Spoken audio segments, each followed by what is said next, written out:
The sand never forgot us. It held the prints of men long dead, tracks baked into glass by the desert's sun.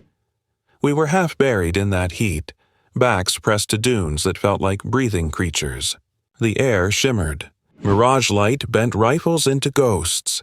There was no cover, just horizon. And yet, somehow, we vanished. The trick wasn't equipment, it was the ground itself. We learned to disappear by disturbing it. Not to hide under it, but to blend with it. Every gust of wind, every slip of sand was part of the disguise. We dug shallow depressions, just deep enough to break the sun's line. Covered them with loose grains, layered blankets, and lay motionless until the enemy passed within meters. At night, we'd bury canteens and ammunition under the sand. The desert, cold as a grave after sundown, preserved water better than any flask. I remember lying there once, face pressed into the grit, feeling it hum beneath me, heat from the day slowly bleeding back to sky. I realized then, the earth didn't care who lived or died, but if you listened, it told you how to survive. Modern men talk about tactical gear, advanced optics, drones. We had nothing but instinct, and it was enough. That night I stopped fighting the desert. I started learning from it. We thought the enemy was the men on the ridge. It wasn't. It was thirst. In North Africa, water was the truest weapon. A man could march with bullets missing but not a dry throat. We carried 1 liter per day, and even that became a myth once the tank stalled. The trick was to steal moisture from the air. At dawn, we spread our canvas over rifles and packs. The cold night air condensed against the cloth, droplets gathering like glass. We'd wring them into our mouths before the sun rose high enough to erase them. I still remember that taste, metallic, faintly sweet, laced with dust and victory. We also learned to track by temperature. In the desert, footprints hold heat longer than open ground. A man who passed 5 minutes ago leaves warmth behind. We followed it with our hands, fingers pressed to sand, reading time like scripture. It sounds primitive. It was genius. The modern survivalist measures by instruments. We measured by silence, by what the earth whispered beneath the noise of war. Once, I pressed my ear to the ground and heard the faint tremor of approaching trucks before the scouts even raised binoculars. That vibration saved 50 lives. War made us predators of necessity. Yes, but also students. And every lesson began the same way, with stillness. The ground always spoke first. By Italy, the color of war had changed. The desert's gold turned to gray, mud that swallowed boots, trenches that steamed in rain, hills that groaned under artillery. We learned a new trick there, one not written in manuals: how to turn mud into armor. We packed the earth against the walls of our shelters, shaping it with bare hands. When shells hit, the soft ground absorbed shock better than steel. Wet soil flexed where concrete cracked.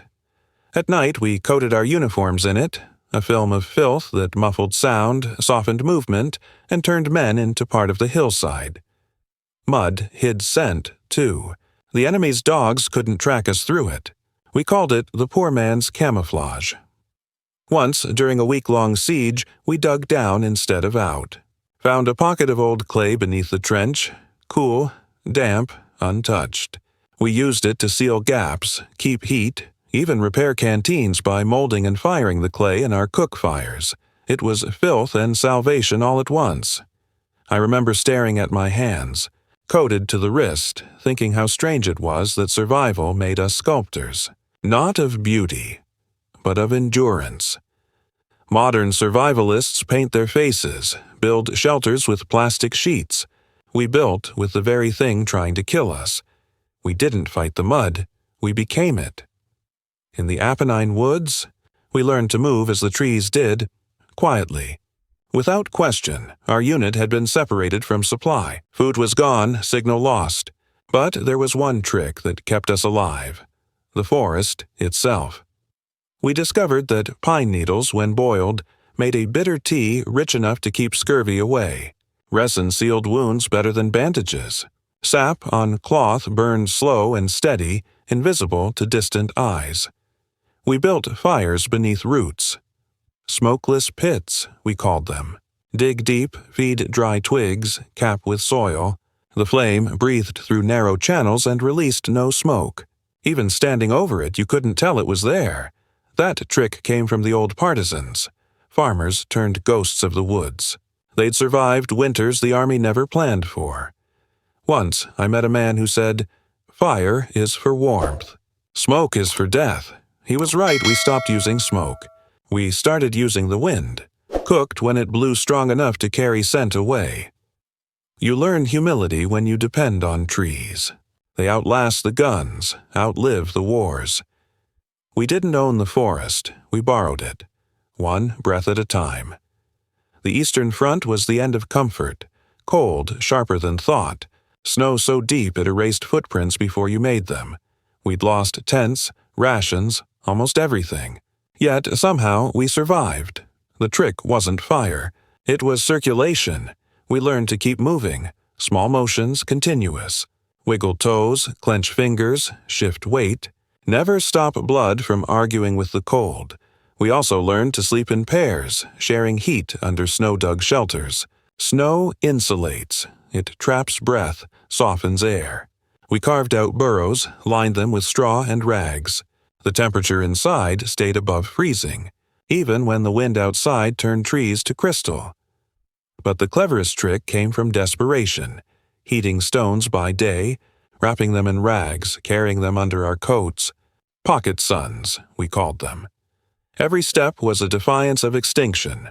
Modern survivalists talk about thermal gear, windproof tents, satellite distress beacons. We had hands, heartbeats, and an understanding of thermodynamics born from pain.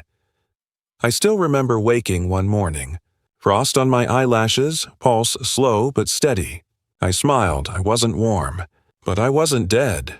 Sometimes that's all survival really means. No noise in winter. Sound traveled miles. We learned that silence was its own weapon. We wrapped rifles in cloth to keep metal from clicking. Spoke with eyes, with breath. Even paper maps became liability. We drew routes in snow with gloved fingers, erased them before moving. Silence was discipline, but it was also language. You could feel another man's thoughts when you shared the same quiet too long. Fear, hunger, resolve, they all vibrated between us. We became invisible not because we hid, but because we ceased to announce our humanity. That was the hardest lesson. Once, a new recruit dropped a spoon during night watch. The sound was small, a single note of metal against ice. By morning, half the unit was gone.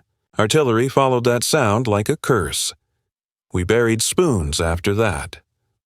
Modern survivalists call it noise discipline. We called it listening. Because when the world is trying to kill you, every echo is a teacher. By war's end, we'd become engineers without titles. We filtered water through socks, built sleds from crates, turned enemy shells into stoves. Once, when fuel ran out, we mixed sugar and potassium from signal flares to make fire. Dangerous, but divine. Every trick had come from desperation. And yet, decades later, I see them all reappear under new names. Survival hacks, they call them now. But the truth is, our intelligence wasn't invention. It was humility. We didn't conquer nature. We asked it to spare us, and sometimes it did. Years later, scientists explained what we only felt. Why wet soil absorbed blast shock. Why snow insulated heat. Why salt kept water longer in muscle. Why moving constantly rewired circulation and preserved limbs. Physics, chemistry, biology, all discovered the rules we'd learned by instinct. We weren't smart by design. We were educated by survival. Every element of the earth, sand, mud, sap, ice, had been a textbook. And we'd read it with our bodies. I think often how intelligence doesn't mean knowing more. It means knowing closer. Those 6 tricks weren't technology. They were fluency. Now, I watch people train for wilderness survival on screens. Digital maps, fire starters, space blankets. Their kits weigh more than we carried through campaigns. And yet, I wonder, could they survive with nothing? Could they listen long enough to hear the ground again? Modern comfort breeds forgetfulness, but the earth remembers. When I hike now, I still crouch to feel the dirt. I press my palm into it, reading the same quiet lessons that saved me 80 years ago. Nothing humbles like the memory of cold sand beneath your face. The war ended. The ground stayed. Sometimes I return to those places. Desert turned highway. Forest turned town. Fields grown green again. No trace of trenches, no sound of hunger. But if you kneel and listen close enough, the earth still whispers. It tells the same truth it told us then. Survival isn't strength, it's attention. We weren't smarter because we fought harder. We were smarter because we learned how to stop fighting the world. The ground taught us everything, and it never charged us a thing. It still waits, patient beneath the noise of machines, holding the wisdom of men who once had nothing but their hands. They say progress buries the past, but I think the past only sleeps. In the soil, in silence, waiting for someone to listen again. Because the smartest survivors weren't the ones who invented. They were the ones who remembered. If stories like this remind you what endurance really means, subscribe and keep these lessons alive.